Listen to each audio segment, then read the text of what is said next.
My parents both divorced when I was about 4 years old. My mother was around a lot of bad people. My father was also in unhealthy relationships. As a child, I saw a lot of things I shouldn't have seen. The lack of a role model definitely influenced how I deal with my relationships today. Up to this point, I never thought my childhood really affected me that much, but now I'm sitting here and I'm starting to have second thoughts about that.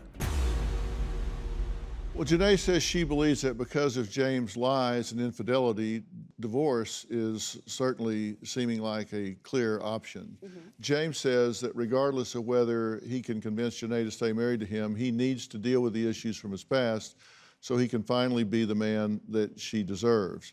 Now, this bickering and all that's going on, look, this is y'all's chance to resolve this, and I'm going to excuse you here in just a minute. Is there anything you want to say to Jenaye or Jenaye and James that you think is constructive to bring this down to a conclusion? I mean, take the stuff down of me. If you don't have to like me, you don't have to agree with what happened.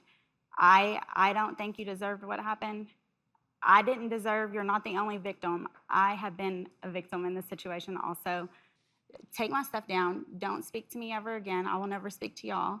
And y'all can go on with y'all's life. I mean, that's all I'm asking for. They're trying to ruin my business and ruin me. Or letting people do it isn't any better.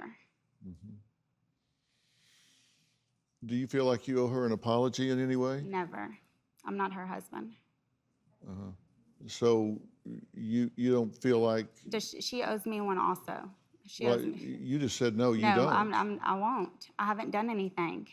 I didn't know he was married. I have left this alone. I thought it would disappear, and it hasn't. Okay. It's chasing me. Okay.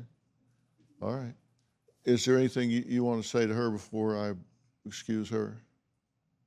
Nope. All I ever wanted was an apology, and I just was told I wasn't going to get one, so that's fine. Yeah, because she wants one on... I mean, she said, I want you to videotape an apology, this and that. And I'm not doing all that.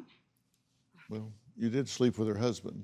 I mean, and she has totally bashed me, and she has no clue who I am. I think you have accountability here, and I think you have to own that accountability. You're not blameless in this situation. Yeah. Thank you for being here. I'll excuse you so I can talk to this couple.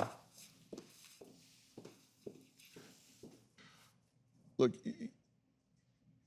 you have some independent decisions to make here. Yeah. And your decision, you have to make a decision, you have to make a decision.